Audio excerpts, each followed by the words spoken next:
amazing instrument. It has developed into an incredible voice in today's music.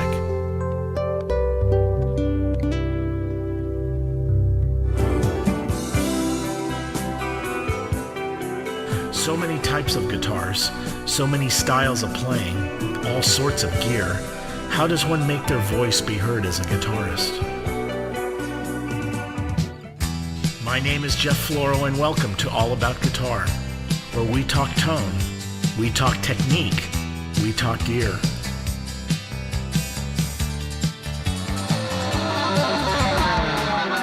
Where we discover how we can become better musicians in a world of constantly changing technologies, where we take a good look at everything guitar, and sometimes not exactly guitar, but just as important, so we can be more successful as a musician in today's music scene.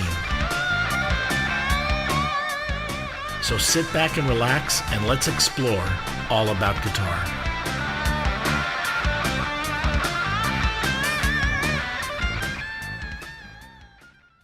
Good evening, everybody. Welcome to All About Guitar. Hold on a sec. Let me get my mic set. There we go. We have a great show for you tonight. I am very honored to have in studio Ira Ingber. And Ira, it's great to have you. Welcome to the show. Thank you. And let me get a little more level out of you. There we go. How are we now? You can move that closer if you want to. I can, good. You can bring that mic over. Okay. There we Make go. a mess. While he's doing that, I want to shout out to Mike Gormley, who is the one that introduced me to Ira and was responsible for putting this together. Thank you, Mike. This is great. I'm digging this show. I love the music.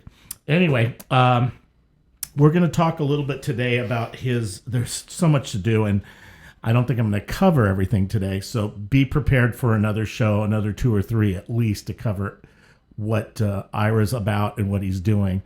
But we're going to talk a little bit about his background, and then we're going to get into some of his albums, which I think some of the guitar playing is just outstanding.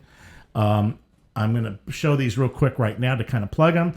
Time sensitive and fact-flavored fictions, or fiction, singular or plural. And we're going to talk a little about this in a minute. But anyway, I want to welcome you to the show. Thank you for coming down. Thank you.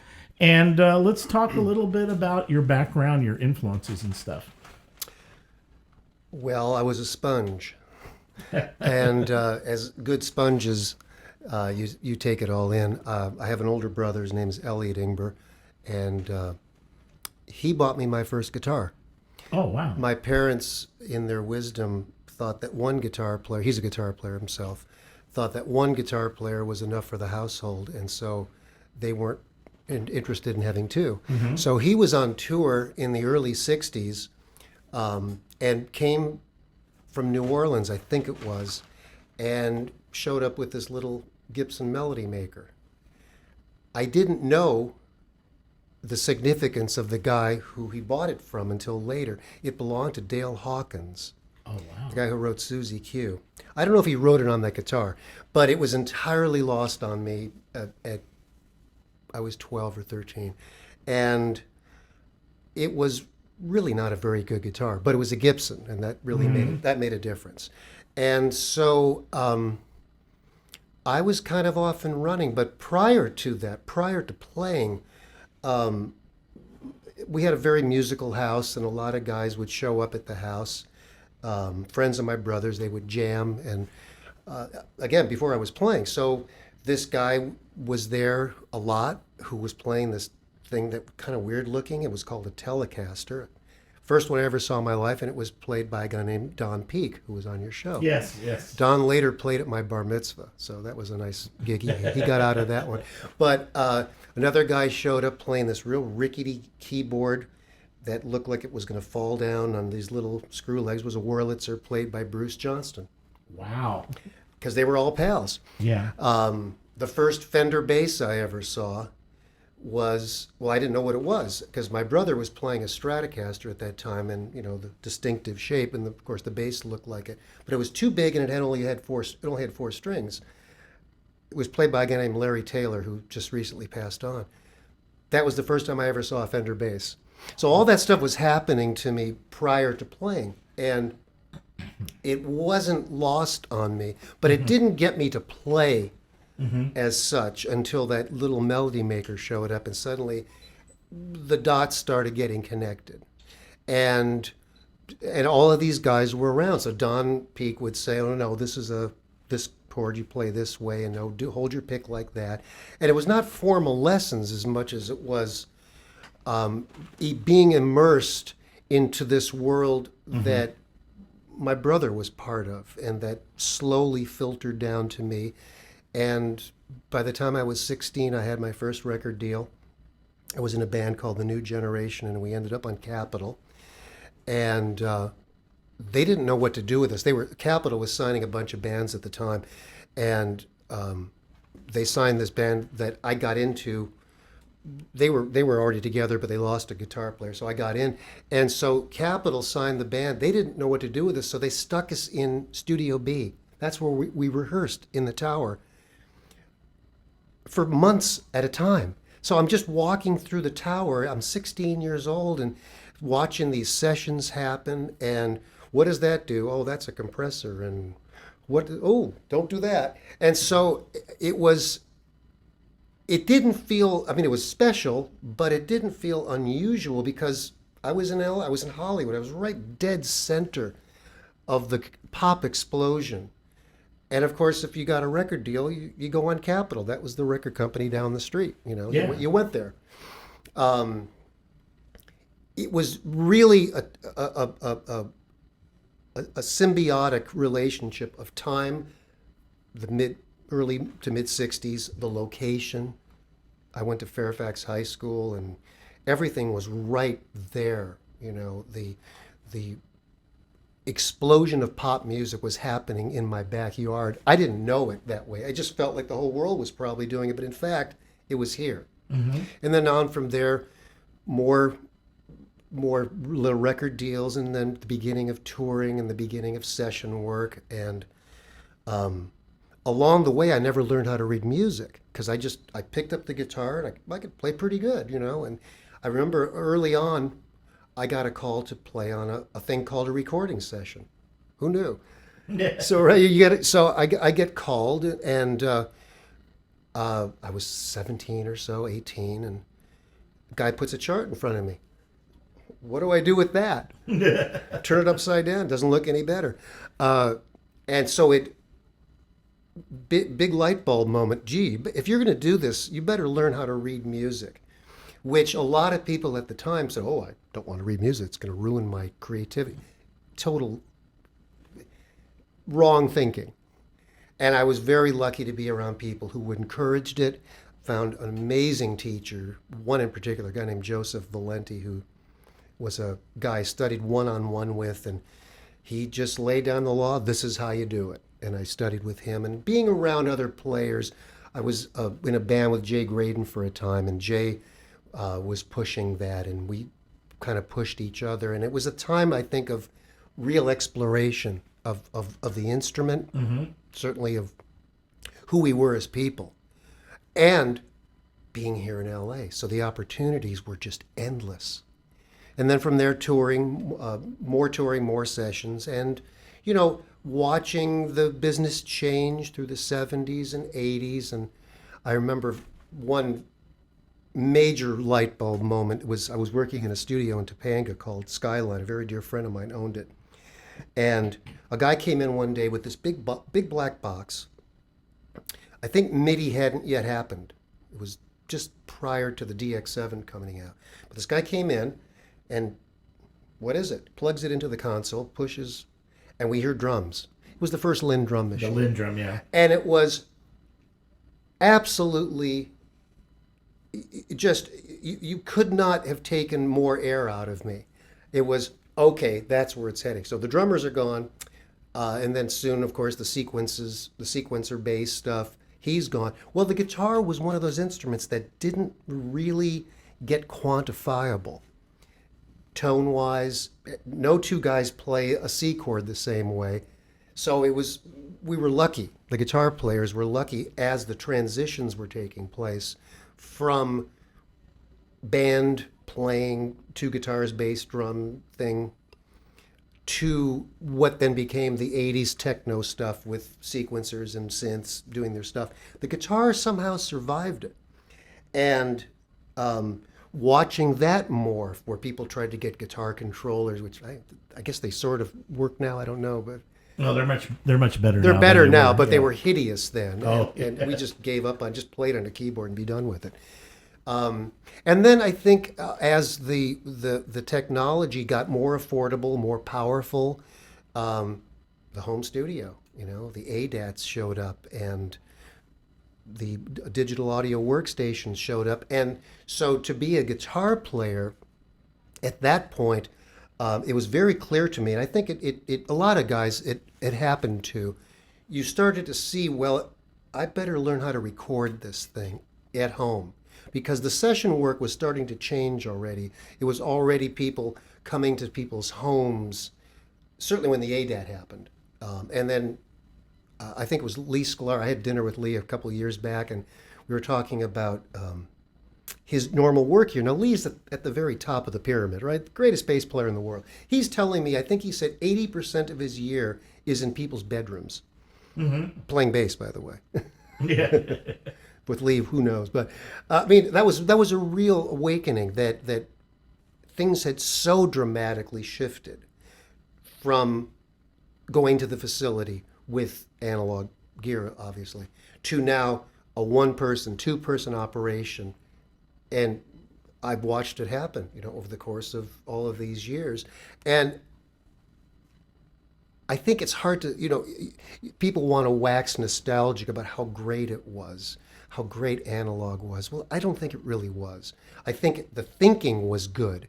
The necessity to impose limitations on yourself, to think ahead, to plan ahead, to work within this very limited sandbox. That's all you had was the 24 tracks, or sometimes 48 if you got lucky.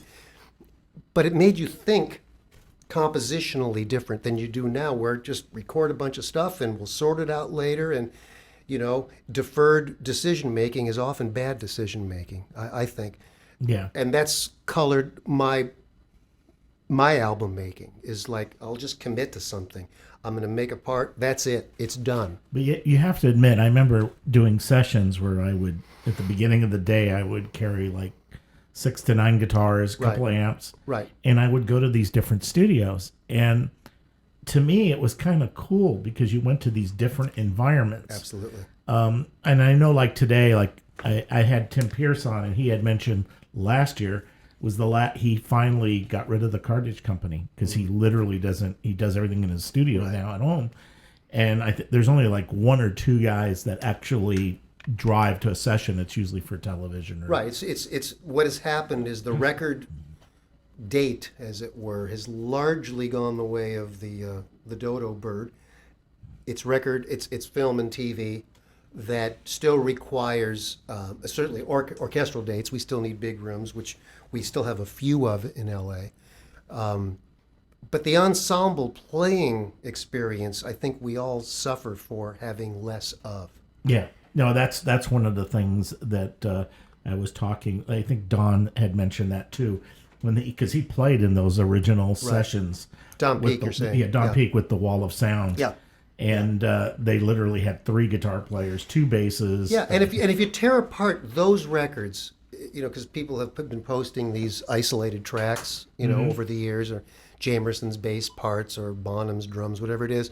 I haven't listened to the Wall of Sound ones, but I suspect if people have done them and you listen to them, they're full of mistakes. They're full of out-of-tune stuff and people dropping chords. It didn't matter. What mattered was the vibe in the room was so compelling, and certainly the arrangements were amazing, but the sound you were just caught up in. It didn't matter that this is out of tune or this is out of time. It worked. Well, a lot of the sound too was the leakage. The leakage was a big factor. The way the room was set up and the way they positioned everybody in the room had a lot to do with the sound, and that's one thing you don't get when you record at home, unless you have a room for it. Well, that's true. And it's funny you bring this up. I'm working on a project right now that I've inherited, that Mike Gormley got me into, which is a wonderful thing. If we have time, we can talk about it. But there's a lot of voices on this thing. It's a big choral thing, recorded separately. And the artist wants to record a choir that she feels is absolutely important for this thing to come off. And I said, well, unless you have a room that's going to breathe and allow, it's not leakage, but it's the interaction, you're not going to really add the thing, you're not going to get what you want because of the fact that that very thing is missing. That seems like it's, well, how important is you can put a plug-in reverb in it? No, it doesn't work that way. You know, and Steve Bartek, who you've had on the show, and Steve and I we play together, and Jackie O, and we're very good friends, and he's always saying it doesn't sound like they're playing in the same room together when he's complaining about something that is sonically not working, and he's right, because of the fact that the ensemble experience is what the listener hears as, I'm home. You know, this is going to draw me in. I'm going to get the emotional impact out of this thing, which is what our intention is. But if your intention is to do that and you don't have the big room, well, you're not going to get it. And it's especially more noticeable if you get into immersive audio where you're doing surround and stuff. The room is so important. Yeah. And you hear the great rooms in the world. You know, Sony, the scoring stage down in Culver City, you walk in there and you hear an orchestra. It's, you know, Over the Rainbow was recorded in that room. There's a good reason why it sounds so amazing. Yeah. You know, and on. Capitol Tower, all these places, Sunset Sound, Village, all these rooms that have lasted, there's a reason for it. They sound really, really special. So, you know, we're talking about the same thing in a different way, but I think it comes back to the ensemble thing, which that is the biggest change, I think, from my years of starting out as a kid and then playing through the change from analog to digital. Then suddenly you notice, oh, we're not playing as a group. We're not. Yeah. And then put on top of that the fact that people will like just insert parts. So they'll record little snippets. Right. As opposed to recording a performance. Well, and that's another thing with an ensemble. Right. You perform more, so it's a performance. I want, we just Jackie O, our band, with Steve Bartek and John Avila and David Raven, we just did some recording a couple weeks ago for a house that's going to do some trailer music, and we played live as a band, and we did a couple of we would do some intercuts as needed if somebody did something that was not right, but the fact that we're all playing together.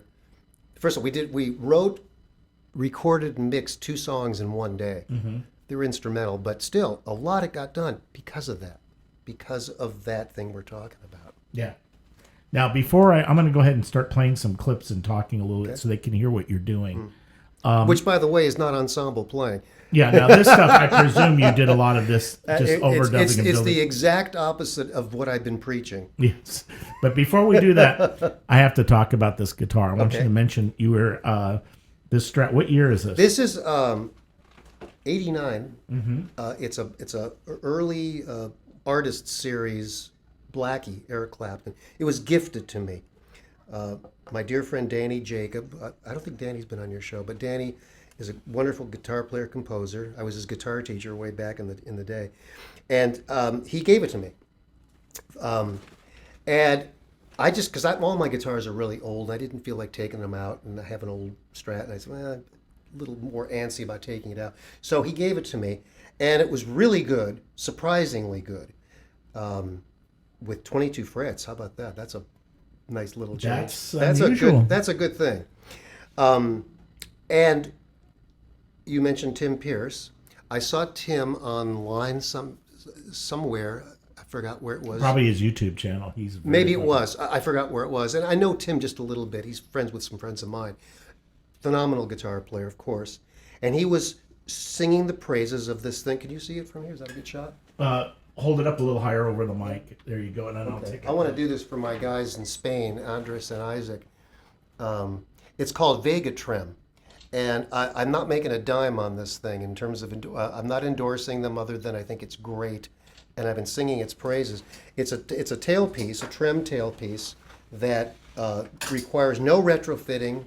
It just pops right in, and it's the smoothest. I guess we have some audio here. It perfectly returns to tune, and the better part of the bonus is you can double stop it, and by holding your hand on it, it's going to stay in tune. You know, the old Strat floating bridge problem was you bend, double stop, and that top E string is going to travel downwards. It goes flat. It goes very flat. The bar moves down. But if you with this one here, you can put your hand on the back of the bridge. I'm still learning how to do it. It's pretty in tune. That's what sold me. I saw Tim doing it. He can just fly on it now, so I'm going to have to get as good as he is on that. It's acoustically louder to my ears. Go ahead, play it. Yeah, but the guitar just kind of opened up. There's nothing special about the instrument other than it's well made. Flip it around so they can see the back. Yeah, okay, so the back side has, we opted for 3 springs. Fren Askin Guitars. Hi, Fren. He's now putting them on all his guitars that he's building when he's building a trem. It came with 3 different spring tensions, low, medium, and high. I opted for the low one. I just kind of liked it. And we experimented with placement. We found that the 3 I liked a lot, 3 low tension. But the block is very skinny compared to the stock Fender one. And I don't know if that makes it. And I saw them at NAMM, and because I finally met the guys who designed it. And I said, so is it because it's so skinny it sounds louder? Hand me the guitar. I'll show it to him on camera. Here's the guitar. Am I making a mess of things? There you go. Okay, so you can see here, it's a very narrow. It's not as the block on a standard Fender Strat is pretty big, and then he has these 3 springs, and they're not too taut.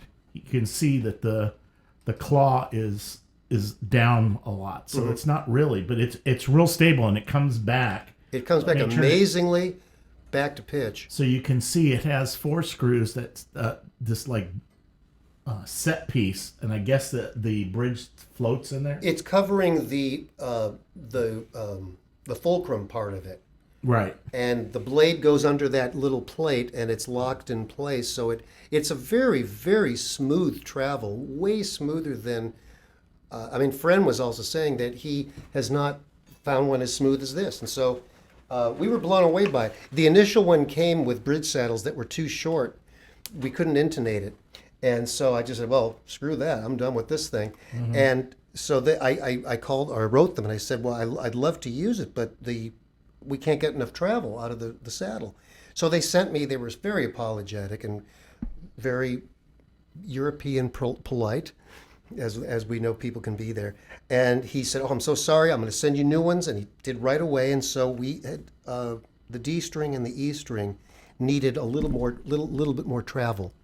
And so it's perfectly in tune now, perfectly intonated.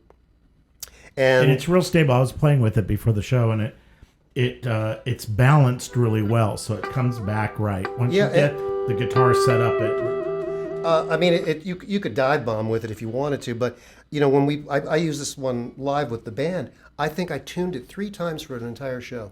So, Vega Trem, go. All right, I'm going to go ahead and play a clip. We better let people hear what you sound like. What's it going to be? Let's go ahead and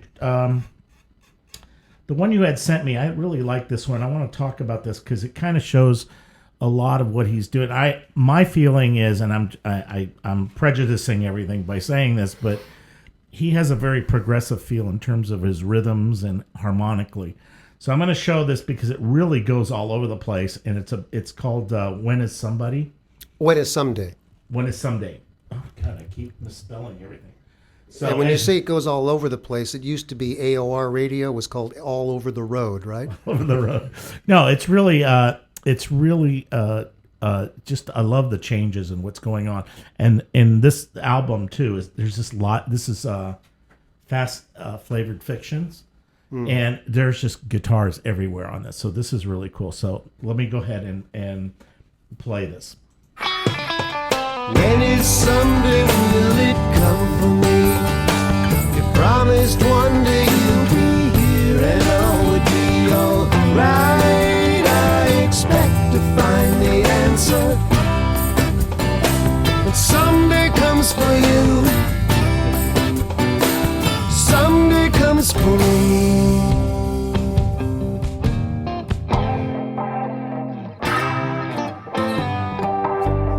How long do I hold on to the memory of lovers who've come and have gone? I remember everything, even things that didn't happen. We can make them happen again.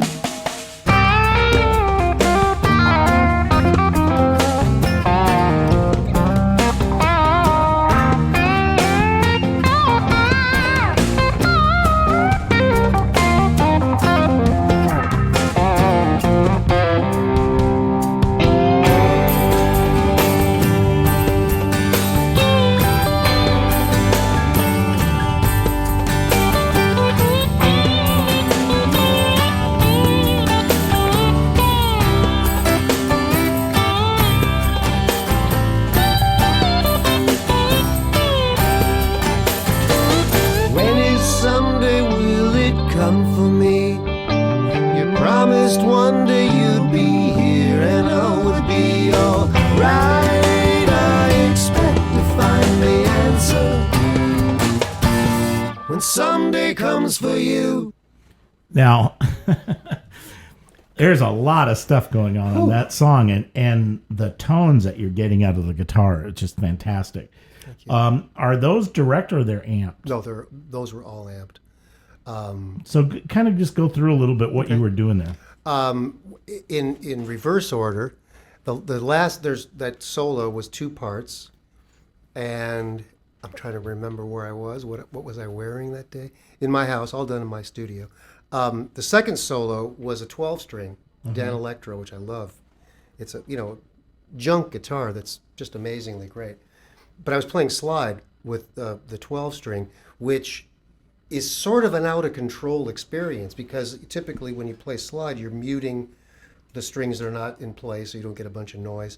But you can't mute all the 12 strings because that second string, it'll run away from you. Yeah. And so sometimes you get some pleasant surprises. And I remember that solo, I had to do a lot of takes because I would get the notes I wanted, and then I got some notes I didn't want. And so you had to kind of figure where to mute your right hand, your left hand. So it was kind of an obstacle course, but it worked out well because it was a good contrast.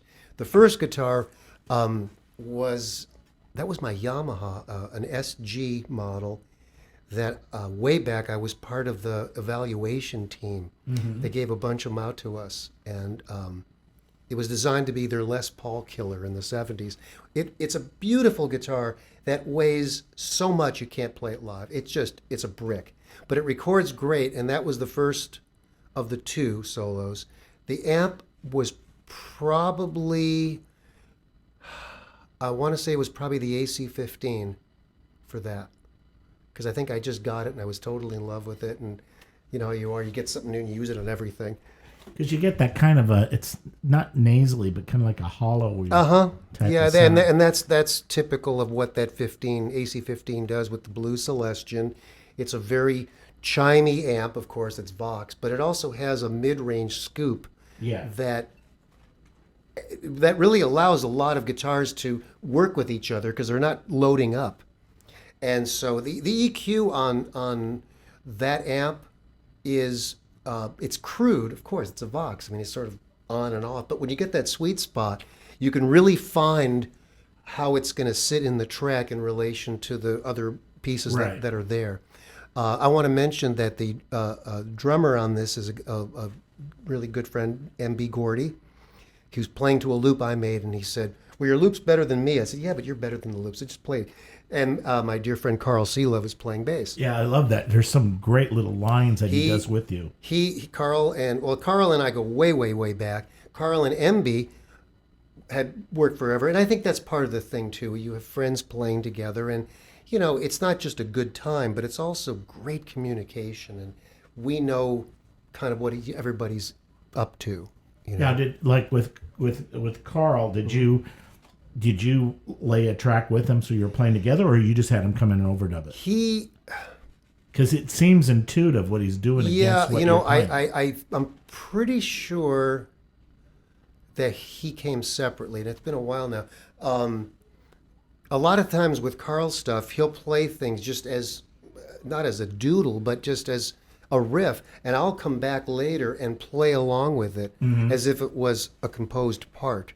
Oh, okay. So that what he thought was a throwaway is now a line that's intended to be, very strongly stated.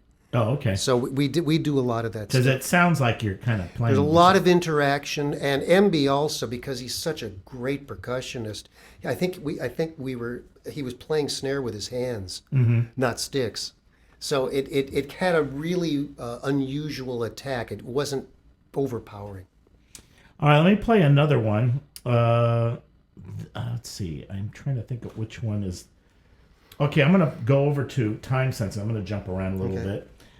This one, to me, what's interesting about this song is the way the rhythm guitars play against each other until now, and that kind of counterpoint. Then I'm going to ask you a little bit how that was recorded.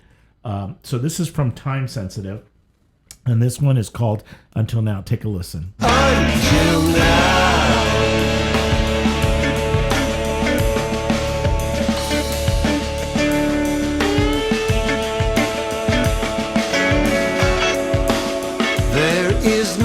Shame and nothing to hide. There was no skin in the game until now. Each moment in time was a world set apart. Each one my mountain to climb.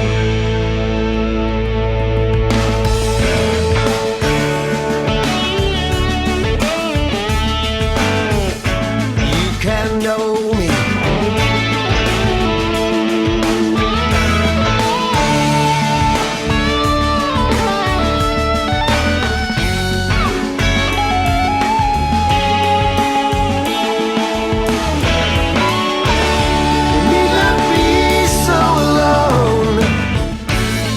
You saw me, really saw me. This clear light here somehow in the dark, out of touch until now.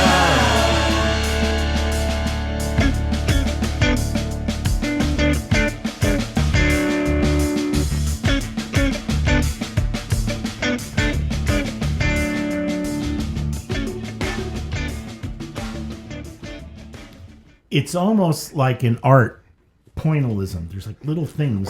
The way you edited it, though, I was having a hard time figuring where one was. I'm thinking, I should know this song, and I couldn't. Where you cut it was. Well, the songs there's so much going on. I'm trying to catch a good sample of all of the changes that you're going through. So I cut it not where the normal spot to cut. You definitely did. I never did figure where one was. But I mean, it's just amazing all the different things that there's just so much going on in there. But I love the way the counterpoint rhythmically to the whole thing. It's just, and then some of the stabs with the guitar, like brass stabs. Well, that's a good thing to bring up quickly. I've always been in awe of horn players, because to me, the first lead guitar player was a horn player. Like Big J McNeely and all the Maceo and all those guys who could play those long notes that we were looking for with distortion and sustain and compression. They did it naturally because the instrument just did that. And so, and years later, playing with horn players, playing figured parts that we would both, either in harmony or unison, it was really exciting because you get the texture of the horn, but the attack and the bite of the guitar, and the sum total was more than the sum being more than the parts. So I think that way: horn stabs, horn parts that are not played by horns, vocals, horn parts, guitars. I'm working on a new tune now that's a clavinet playing horn stabs, because horn stabs by themselves are like, okay, we that's been 60, 70 years of that. But I think when you use that concept and try a different instrument doing it, you're changing the context a little bit. You're changing, not the context as much, you're changing the ingredients. Right. And I think it makes a more compelling listen, so that we're not, for me, the shape of the songs, the overall structure, the arrangement ideas, if I'm not doing something that's feeling right to me, right in terms of avoiding what's been done either by me, and of course I do repeat myself, we all do, but I try not to. And operating from that, it leads you to discoveries. It leads you to, wow, let's try, like you picked up on those horn parts that the guitars were playing. The slide stuff does that too, because it's got that bite to it, and long sustain without a lot of distortion. You probably saw on some of my background, I worked with Lowell George a little bit. And Lowell was a very big influence on me. The way he would make that very gentle, he would, where's the slide down here? He would do little chromatic things, like he would.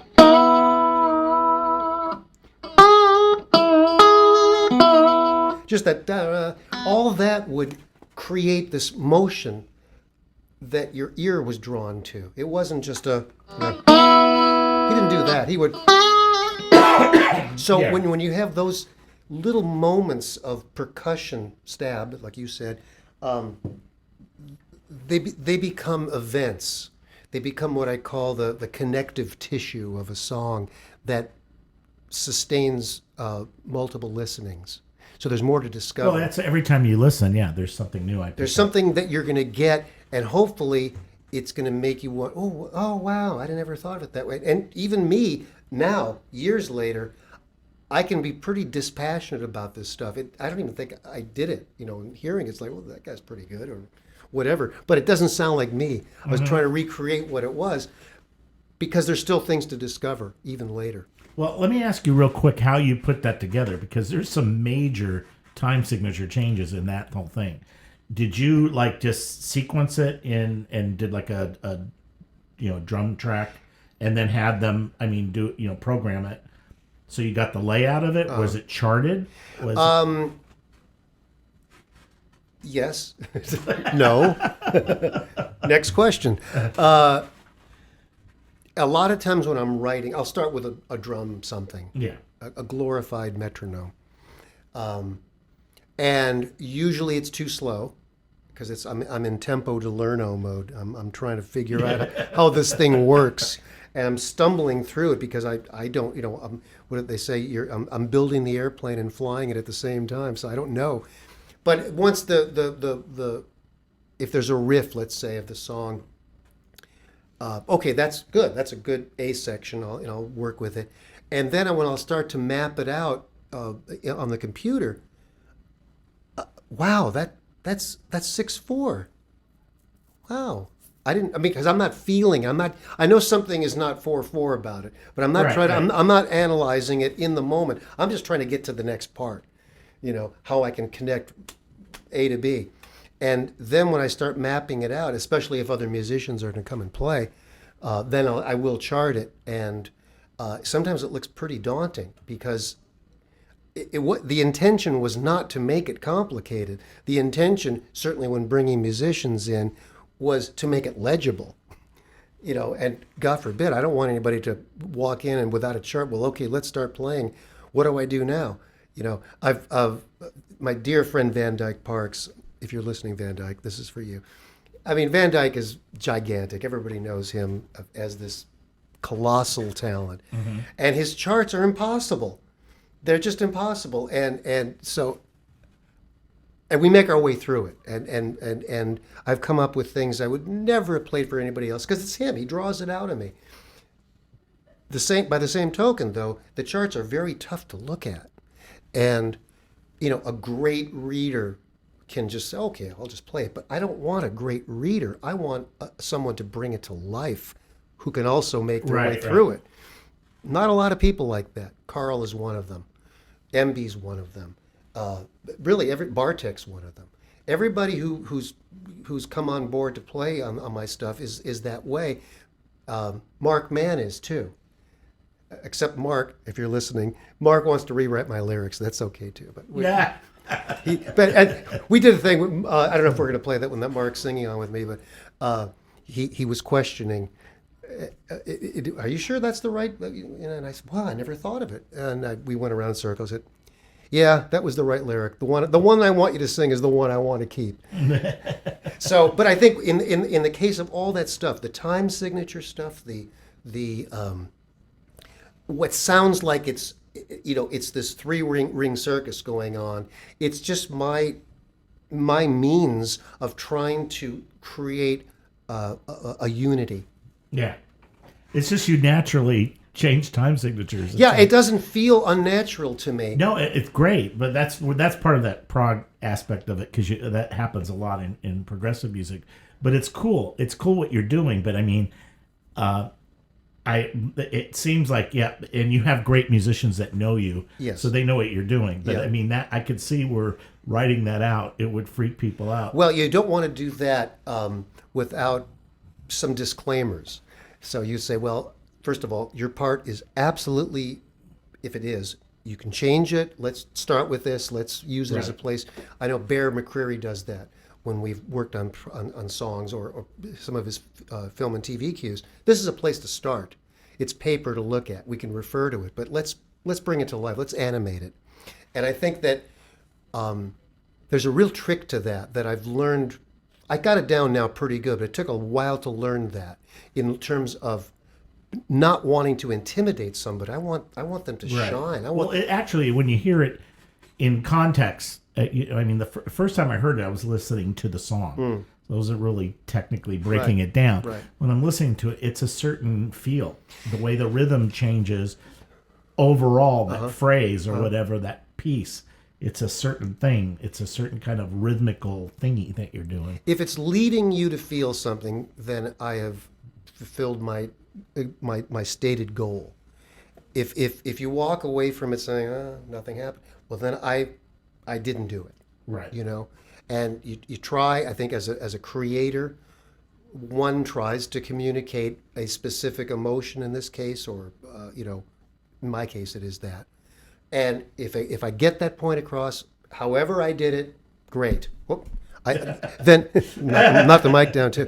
But it's like it's this balancing act of wanting to satisfy myself as I'm doing this, and also wanting to communicate. Right.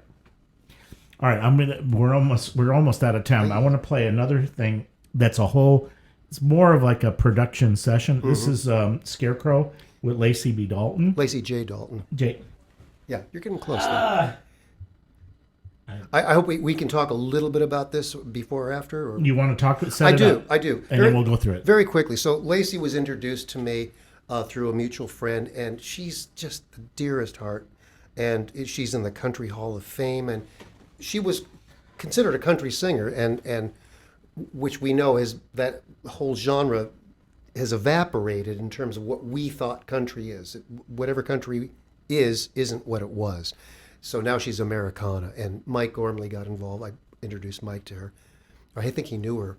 Anyway, we did this recording with the Jackie O rhythm section, John Aviles playing bass, David Raven on drums, and we tracked it as a three-piece. Myself, I think Lacey was playing acoustic too, and then I came back to my place and we did other stuff. But this was entirely a discovery recording. What to use, had no idea. I knew it was going to be pretty acoustic heavy, but the approach to it was just, keep discovering things that are going to be a little bit off the beaten track, but still keep it within whatever it was called Americana. She's one of the best singers I've ever worked with, and here's Scarecrow. Here, take a listen. Dark clouds racing across the moon.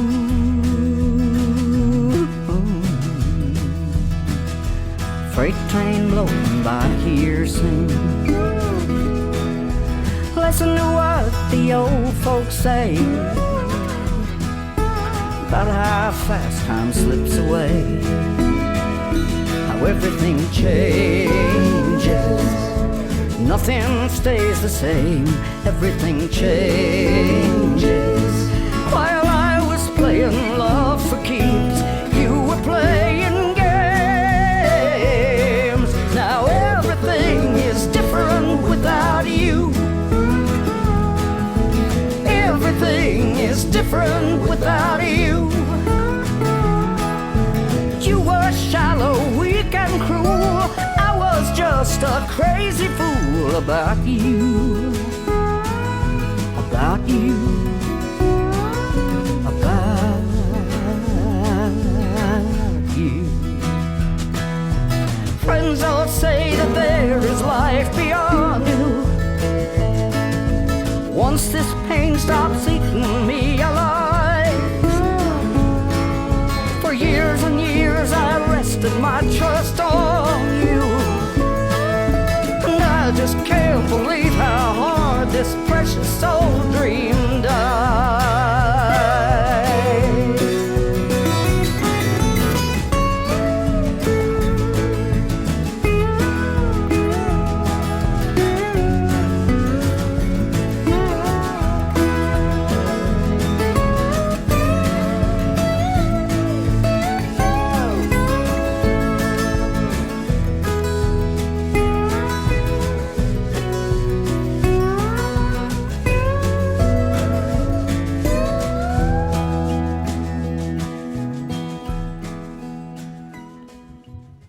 I love that, the dobro. It's just, oh, it's beautiful. You know, and this was an example. That solo was really hard to do. It took a long time to do it, but I kept hearing her voice.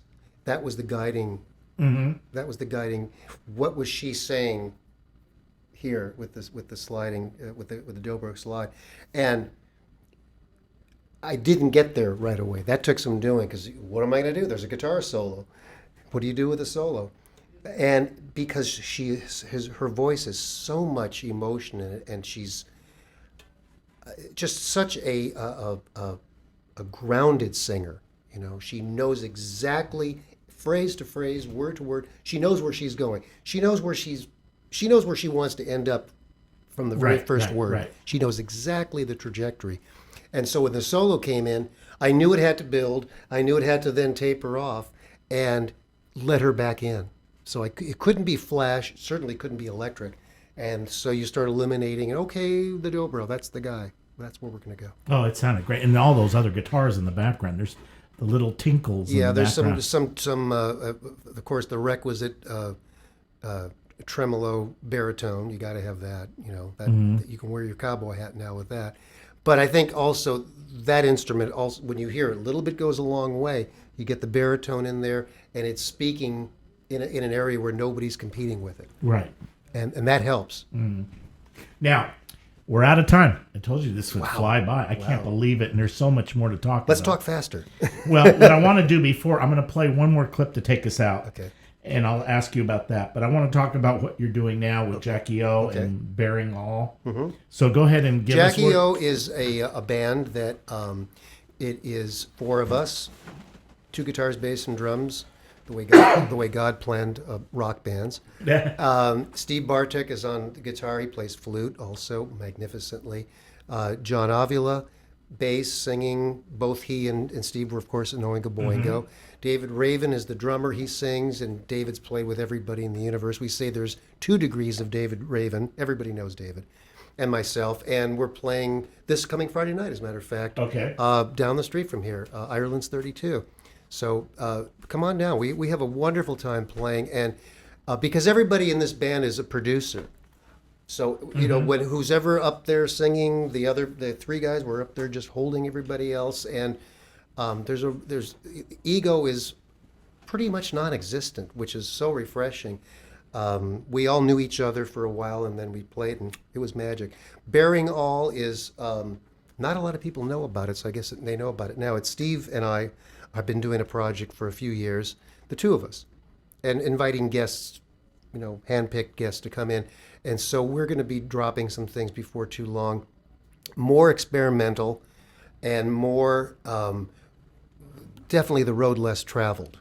Let's leave it at that, and we'll tease people. Well, hopefully I'll have both of you guys on as the album gets closer to completion. Thank you. Yeah. www.iraingber.com. You can get the albums over there. I think you can. It links to CD Baby, I think. CD Baby, yeah, through CD Baby.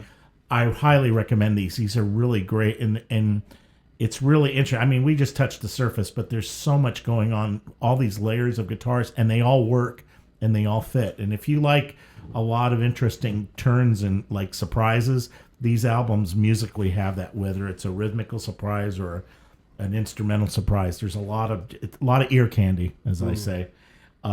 Thank you so much for coming on the show. Great. Thank you, John. I'm going to take us out with a song called You Weren't Hiding. You want to set that up? I do. A magnificent, boy, he's really a gem. Doug Livingston is playing pedal steel, and I have just the hugest pedal steel envy. I don't want to even touch that instrument because seeing people like him playing. And so I said to him when he played, I said, don't play it like a pedal steel. Anything but. Atmospherics, and Doug does that beautifully. It was the beginning of my mother had just passed, as it turned out, and it was written for her. But I didn't realize how much of it was, again, a discovery thing at the time. And so Rick Schlosser's playing drums. Rick has played with everybody too. He played with Van Morrison, and he got it. Doug got it.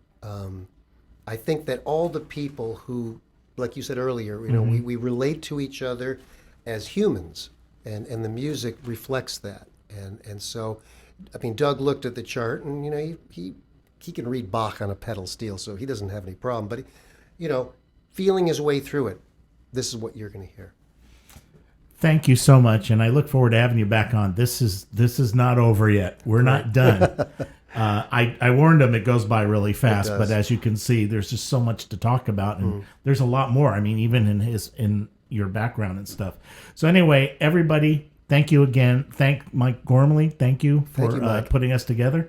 And everybody have a great week. We'll see you next week. This is You Weren't Hiding, and this one is off of... That's flacked flavored. Flacking flickers. I'm contagious. Yeah. But anyway, everybody have a great week. We will see you next week. Take care.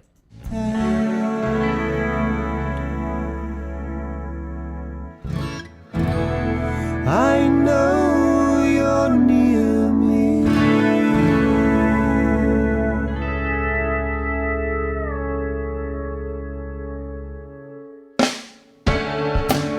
Somebody loves you.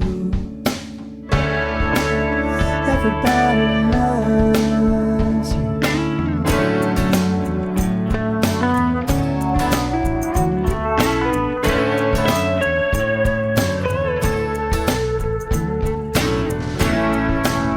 You weren't hiding.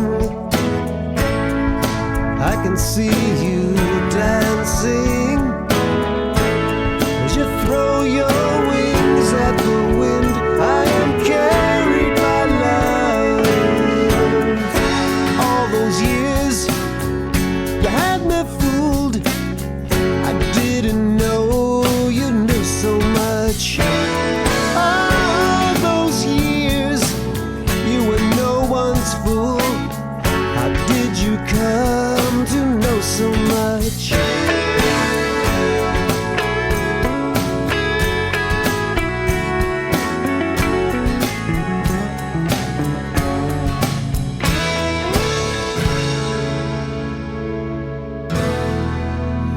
We were never good at